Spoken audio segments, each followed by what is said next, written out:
शानदार क्वेश्चन आपके सामने है। वो क्वेश्चन है ये 10 digit number is divided by 17 and leaves a remainder x among the following option which can be the possible value of x 31 24 13 19। सवाल को समझते हैं। सवाल ये कह रहा है कि कोई भी नंबर है जो 10 डिजिट का है, उसको अगर 17 से डिवाइड किया जाए तो उसका जो रिमाइंडर होगा वो क्या होगा।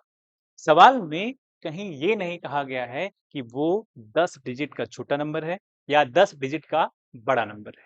ठीक है, तो यहाँ क्या कर सकते हैं, एग्जामिनर ने आपके मजे ले लिए हैं। सिर्फ आपको ये बताना चाहता है एग्जामिनर कि आपको क्या डिवाइड का रूल पता है।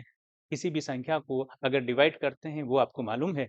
अगर मालूम होता तो इसका जवाब आप क्या देते, अगर नहीं मालूम है तो क्या देते। दोनों तरीकों पे हम बात करते हैं। पहला देखते हैं, अगर नहीं मालूम है तो कोई भी चीज, कोई भी नंबर या कोई भी थ्योरी अगर छोटे नंबर्स के लिए वैलिड है तो कहीं ना कहीं वो बड़े नंबर्स के लिए भी वैलिड होगी, है कि नहीं। इसलिए जब भी आप कहीं भी फंसे तो उस छोटे से नंबर को लीजिए, कोई छोटा नंबर, उस पर अप्लाई करके देखिए। अगर वो वहां सही है तो बड़े नंबर्स के लिए भी वो बात सही हो जाती है। लगभग लगभग 99.999% ये बात सही हो जाती है। ठीक है, अब देखते हैं। जैसे हमने नंबर ले लिया यहाँ पे, जैसे हमने यहाँ नंबर ले लिया 4, किसको डिवाइड कर रहा है, 17 को डिवाइड कर रहा है। क्लियर, इसको डिवाइजर बोलते हैं।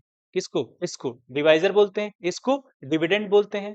जो यहाँ इसको डिवाइड करने के बाद जो रिजल्ट आता है, जैसे यहाँ 4 4 जा 4 टाइम्स चला गया 16, तो इसको बोलते हैं क्वेश्चन, रिप्रेजेंट करते हैं क्यू से।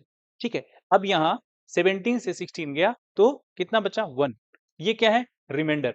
क्या है, रिमाइंडर। ठीक बात है। अब यहाँ देखिए 1, इसको बोलते हैं डिवाइजर, डी से, स्मॉल डी से रिप्रेजेंट करते हैं। ठीक है, तो इसके और इसके बीच में रिलेशन देखिए, तो हमें पता चलता है, क्या पता चलता है कि जो डिवाइजर है वो हमेशा आर से बड़ा होगा। क्या होगा, आर से बड़ा होगा हमेशा के लिए। तो एक दो जगह और अप्लाई करके देख लेते हैं ये बात सत्य है कि नहीं। ठीक है, तो अगर इसके लिए ये सत्य है यानी ये ट्रू है तो 17 के लिए भी ये भी 17 के लिए भी ट्रू ही होगा। ठीक है, देखो दूसरा नंबर लेते हैं। जैसे हमने लिया 25, इसको डिवाइड कर रहे हैं किससे, 3 से, किससे, 3 से करो।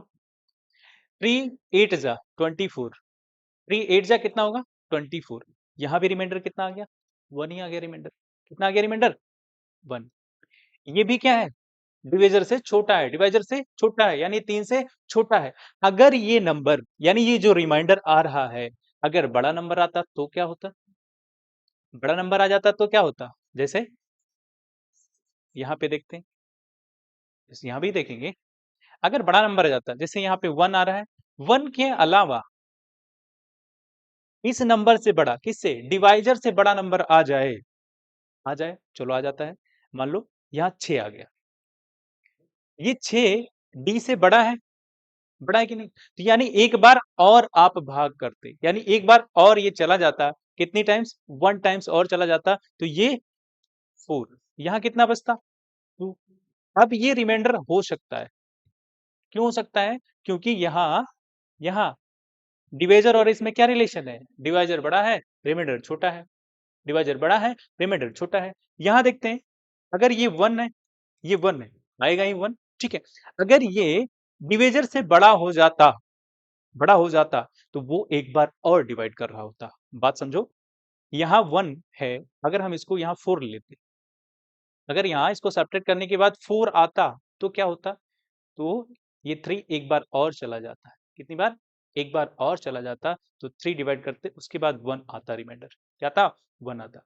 अगर इन नंबर्स के लिए ये स्टेटमेंट कि डिवाइजर हमेशा रिमाइंडर से बड़ा है, तो 17 के लिए भी यही रूल होगा कि डिवाइजर किससे, रिमाइंडर से बड़ा होना चाहिए। इसका उल्टा बोलें, इसका उल्टा बोलें तो रिमाइंडर क्या है, रिमाइंडर डिवाइजर से छोटा है। इसका उल्टा बोले तो क्या, रिमाइंडर डिवाइजर से छोटा है। बात क्लियर है। तो यहाँ 31 है, 24, 13, 19, इसमें से कौन सी वैल्यू होगी, तो इसमें 70 से छोटा कौन सा है, 70 से छोटा आपका 13 है, तो your answer will be C.